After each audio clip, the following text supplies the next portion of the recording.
From killing a bear with just your hands to rescuing over 20 lives, here are 15 men who have endured or accomplished the impossible.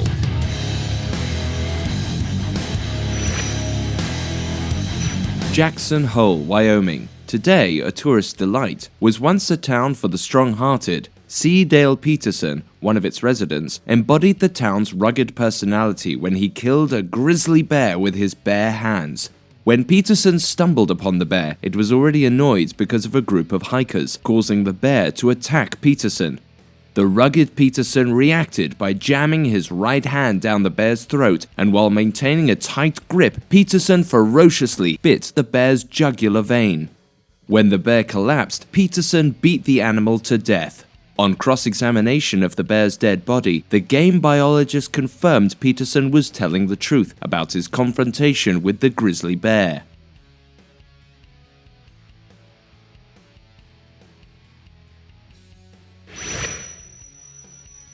Sharvash Karapetyan was a 17-time world champion fin swimmer. The Soviet Armenian became famous not for his snorkeling skills, but for his exploits as a superhero, one of which made him retire from his sports career early. The incident occurred just when he was finishing up a 12-mile jog, and he heard the crash of a trolleybus with 92 passengers fall 80 feet into a reservoir. With reduced visibility due to the muddy water, Sharvash swam to the bus, broke the back window, and rescued 20 passengers by himself. This act of bravery left him with multiple wounds, and he was unconscious for 45 days. As fate would have it, he also saved people trapped in a burning hospital 10 years later.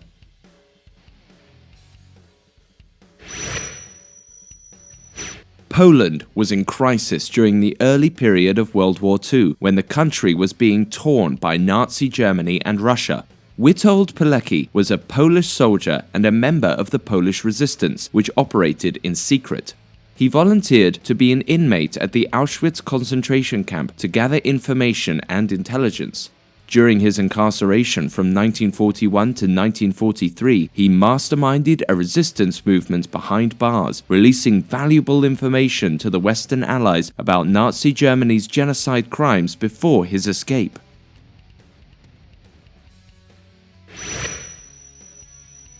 Albert Jacka won the Victoria Cross in May 1915 as a member of the Australian Imperial Force during World War I. On one occasion, he showed his bravery by rescuing 40 members of his platoon who had been arrested by Germans after they blew up the rest of his platoon. Albert mobilized 7 members who had recovered from the bomb blast and charged at the Germans. Every member of the platoon sustained injury, including Albert himself, who was shot through his lower right shoulder and received 2 head wounds. In total, he walked away with 7 injuries. Albert succeeded in retaking the line and capturing 50 Germans, and he was credited for eliminating between 12 to 20 Germans.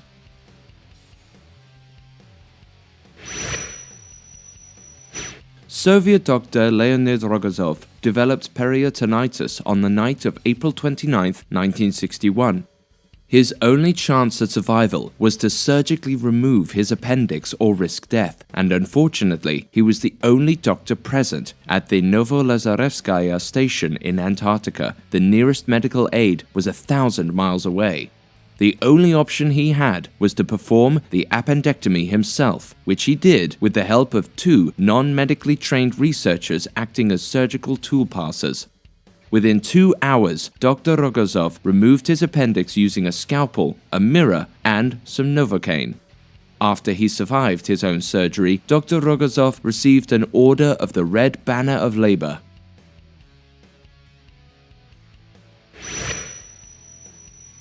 By the end of World War II, Audie Murphy was credited for having killed 240 German soldiers. Even though he was only 21 years old, he became the most decorated US soldier, winning 33 awards and medals. But Audie Murphy, nicknamed Captain America, did not have a fancy entry into the US military.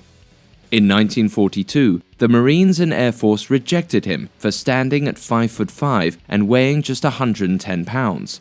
He managed to join the army, and even during his training, he collapsed halfway through, but he was determined to fight. In 1944, while still battling malaria he contracted in Italy, he was deployed to France, where he encountered a German machine gun crew that pretended to surrender.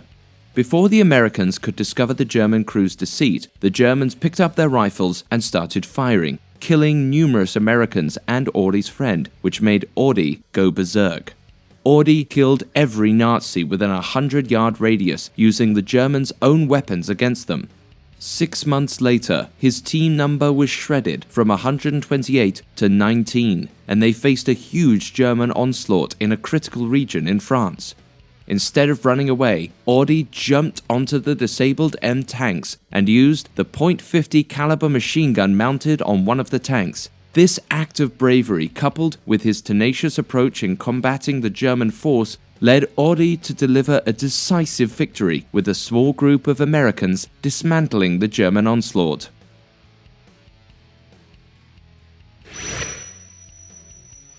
The Finnish sniper Simo Häyhä killed 505 Soviet soldiers within 100 days during World War II. This feat earned him the nickname the White Death because of his white camouflage suit. Simo was a farmer in 1939 until Russia invaded Finland, rousing his patriotic passion and leading him to defend his country. He picked up his rifle and a few cans of food, and in 6 feet of snow he started shooting at Soviet soldiers. He killed so many soldiers that he became the target of entire missions and counter-sniper teams, which he totally eliminated. On March 6, 1940, someone got lucky, landing a bullet in his head, which caused him to fall into a coma. Coincidentally, he woke up on March 13th, the day the war ended.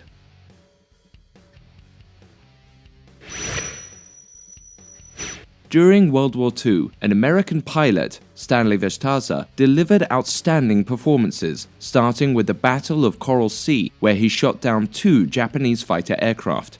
The Navy was impressed with Stanley and transferred him to a fighter wing Wildcat. At the Battle of Santa Cruz, Stanley gave an ace-in-a-day performance by shooting down 7 Japanese planes during the same mission. He made one of the kills while out of ammunition by charging directly at the enemy plane head-on. That plane was also out of ammunition, forcing the enemy's plane to crash while Stanley survived.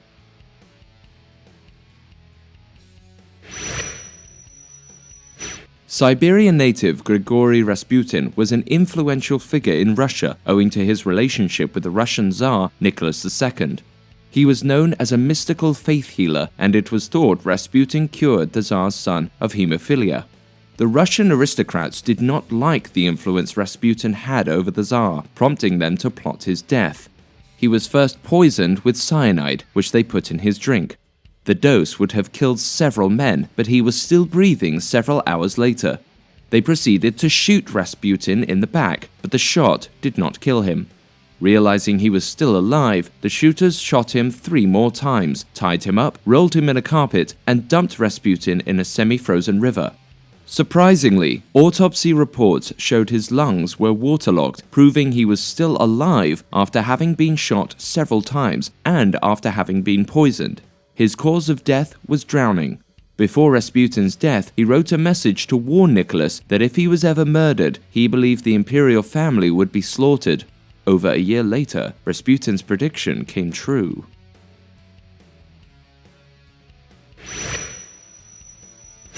Louie Zamperini competed at the 1936 Berlin Olympics as a long-distance runner. During the race, Louie got cut several times by the other runner's cleats, and he was bleeding everywhere. Although he did not win, the spectators applauded him, and Hitler asked to shake his hand for not quitting. His next Olympic performance in Tokyo was called off due to the famous World War II. Louie joined the military. He was captured and tortured for 2 years in Japan, and he became an inspirational figure after his release from prison. Louie even went back to Japan to forgive the guards who tortured him.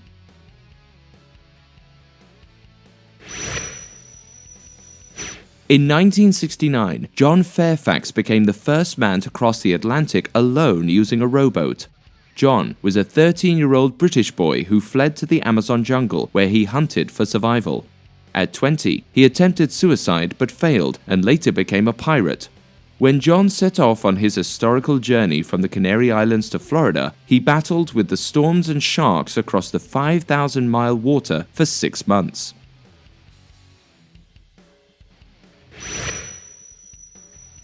Le Pic and Monsieur's Grand Prix settled their dispute over a beautiful opera dancer by fighting a duel. The battle took place in the skies at a height of 900 yards in hot air balloons. Le Pic fired his blunderbuss firearm but missed, while Grand Pregot hit his target by hitting his opponent's balloon. It deflated and fell to earth, killing both Le Pic and his partner. The relationship between Monsieur's and the dancer was left a mystery.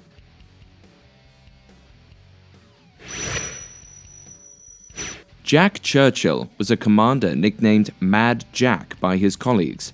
Unlike his colleagues, Mad Jack enjoyed using a longbow, arrows, and a Scottish broadsword in battle during World War II. Bringing a bow and arrow to a gunfight is a whole new level of bravery. In 1943, Mad Jack and Corporal Ruffell took on 42 German prisoners, captured a mortar post, and forced soldiers to surrender using his bagpipes, sword, and bow. Unfortunately, Jack was captured in a battle on the island of Brac when bomb explosions made him lose consciousness. He escaped from a prison in Sagan but was recaptured and imprisoned at Schackenhausen. He was later released.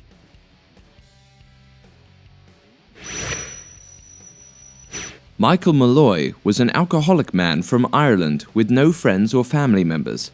5 men took out life insurance policies on him and tried to kill Michael by giving him unlimited access to drinks at a bar. They also added antifreeze to his drink, along with turpentine, horse tranquilizer, and rat poison. None of them worked.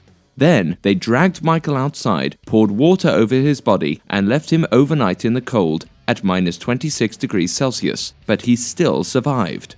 The men then hit Michael with a car, and while he was hospitalized, they choked him by putting a gas pipe in his throat and pumping the gas for 1 hour, which led to his death. They were all charged for murder and found guilty.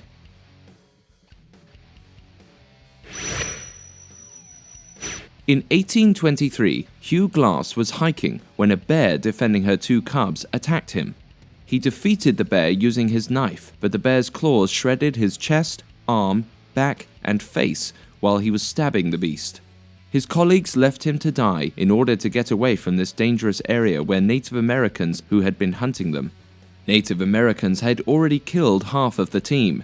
When Hugh regained consciousness, he covered himself with a bear hide shroud and crawled along the banks of River Cayenne.